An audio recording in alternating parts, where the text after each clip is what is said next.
So you started acting as a child, correct?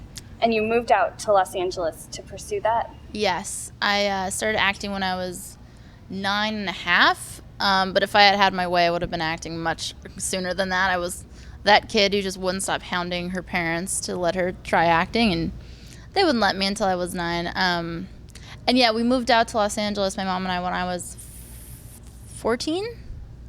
I mean, that was way further out after I got a show and moved here. So you moved here because you had a role on a show? Yes.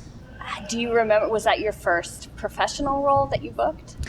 I did a lot of commercials. I did like a commercial a month, and then I got an episode of Sex and the City when I was 13, and that was Michael Patrick King, who's now my boss. And then I got like a pilot, and it shot in LA, and that's what moved me out. And I ended up just staying here. It just all stacked up. Do you remember how you got your SAG card?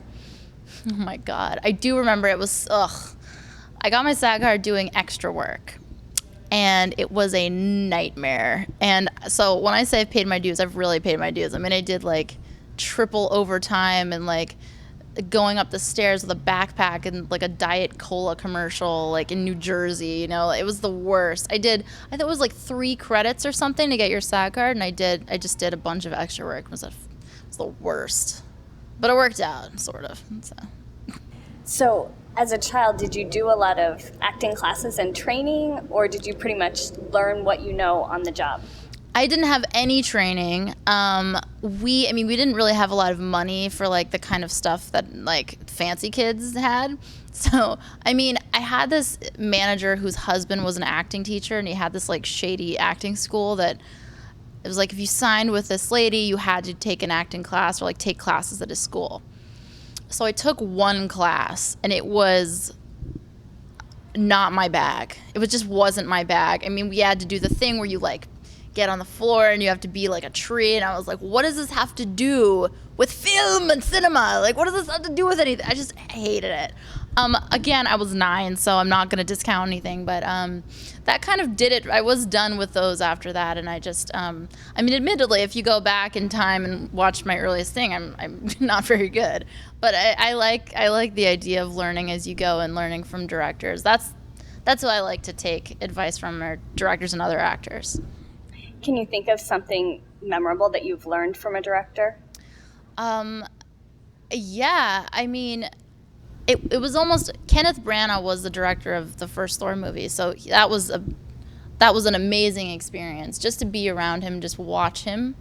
I learned so much just from watching that man, just from watching him walk around and talk to people. I mean, he didn't even teach me a specific thing, but just watching him exist was a lesson in itself.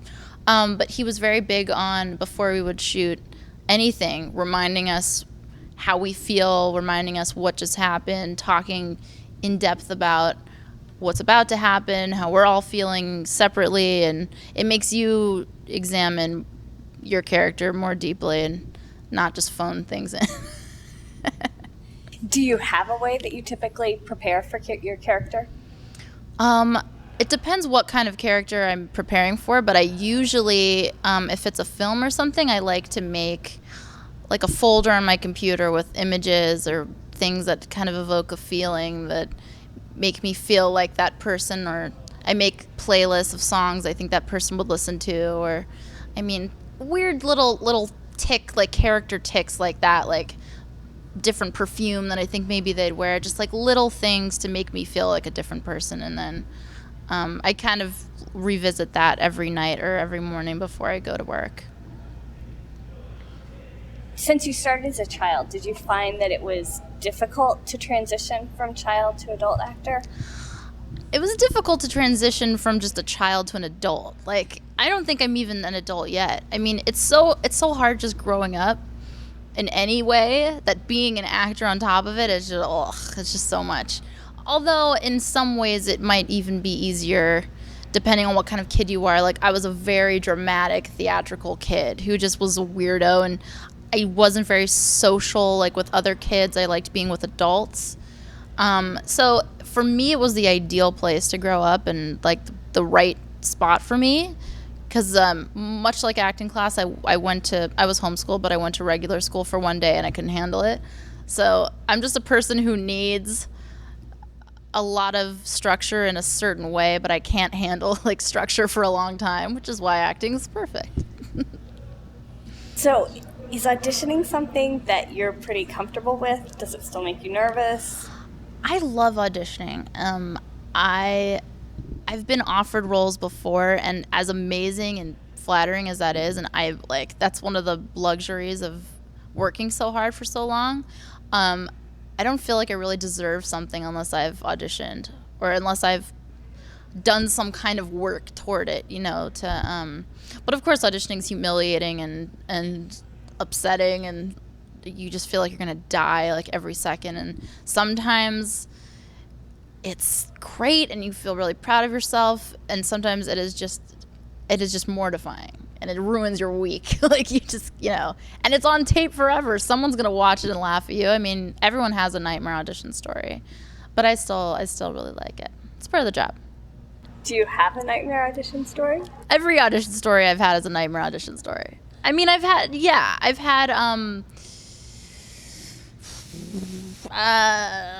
okay, so I did a screen test with a very famous actor and a very famous director who I will name not any of them.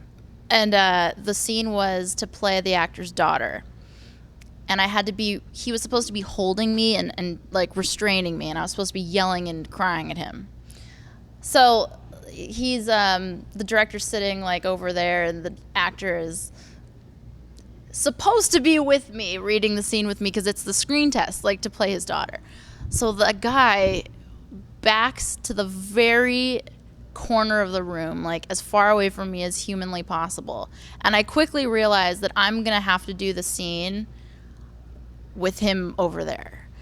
And I realized that I'm going to have to act like I'm being restrained by him and crying and yelling at him without him touching me or anywhere near me.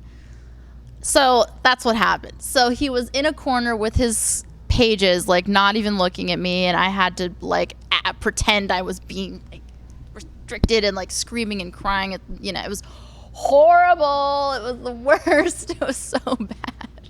And at the end, he like came over and shook my hand, and I was like, ugh, thanks for nothing. But he was recast, so it's okay. Do you have anything that you wish you'd known when you started acting? Any tips for actors? Things that I wish I'd known. It's really hard. It's really, really hard, and it's you just have to remember why you want to do it, and just keep that with you, because at times you will just not want to do it anymore because you won't get stuff. There'll be long periods where you don't get stuff and you feel bad about yourself. And maybe you're doing something and you feel like you're doing a terrible job, but it's not true. You just have to keep going, commit yourself to it, and if you're really going to do it, just say goodbye to any kind of personal life, because birthdays, anything, out the window. You just have to really keep your blinders on and go for it.